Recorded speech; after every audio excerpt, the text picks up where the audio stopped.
लु साथीहरू, म चाहिँ गाउँमा नम्बर केपी सेरेना लोकल मरेको घर बनाउन सुरु गर्दैछु।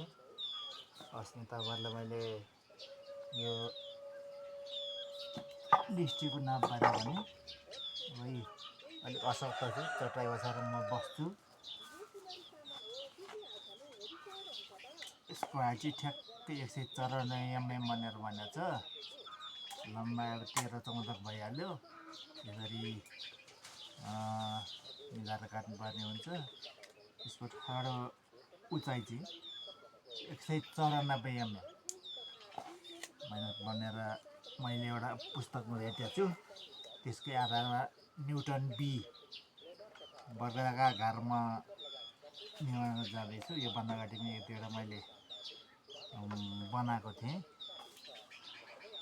थोरै अलिअलि मिलेको छैन, त्यसलाई मिलाउँदै जाने कुरो हुन्छ।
यो चाहिँ तपाईँहरूको टुनीको काठ हो। माउरीले एक नम्बर मन पराउने टुनी जातको काठ। अब सबै टुनी पुर्याउन सकिएन, तर यो बिचको बाक्साको छाडा कक्षको फल्याएको लागि चाहिँ मैले यो फडिङ जातको काठ तयार गरेको छु। यो फडिङ हो, यो टुनी। सबै टुनी अलि प्रशस्त पाउन सकिँदैन, त्यही माथि पाको अन्डा पनि लगाइदिन धेरै चाहिन्छ। त्यही भएर मैले यो फडिङको आफ्नै बारीको फडिङ काटेर मैले फडिङको चाहिँ यो बिचको छावर कक्षको लागि बाकस बनाउन लागिरहेको छु।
तपाईँहरूले आफै बनाउन सुरु गर्नुहोस्।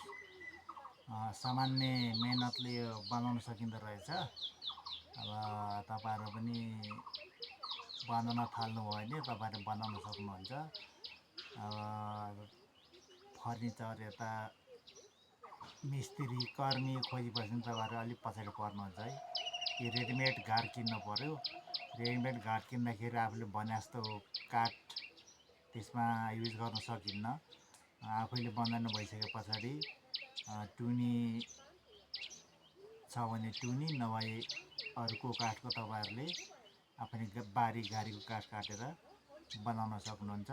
मैले चाहिँ यो बिचको बाकस यो जो हुन्छ नि बाक्सा त्यसको लागि चाहिँ यो फडिङको काठ तयार गरेको छु र बिचको त्यो चौकोस मात्रै टुनीको मैले लगाउने सोचेको छु। यसो गर्दाखेरि पनि अलि उत्तम हुन्छ भन्ने खालको अरू साथीहरूले भन्नुभएको छ। त्यसकै आधारमा मैले त्यो थ्योरिकल ज्ञान त्यहाँबाट सिकिने र प्र्याक्टिकल्ली आफै यो फिल्डमा उत्रिने गरेको छु। तपाईँहरू पनि के कसो गर्दै हुनुहुन्छ? तपाईँहरू चाहनुहुन्छ भने अल नेपालबाट यो मौरीले चाहिँ तपाईँहरूलाई फ्रेन्ड रिक्वेस्ट पठाइरहेको छ। तपाईँहरू बिर्सिनु होला, नबिर्सेर तपाईँहरू अब आफ्नो मौरी पाल्ने रहर छ भने यसरी नै मेहनत गर्दै जानु, तपाईँहरूले सजिलैसँग मौरी पाल्न सक्नुहुन्छ।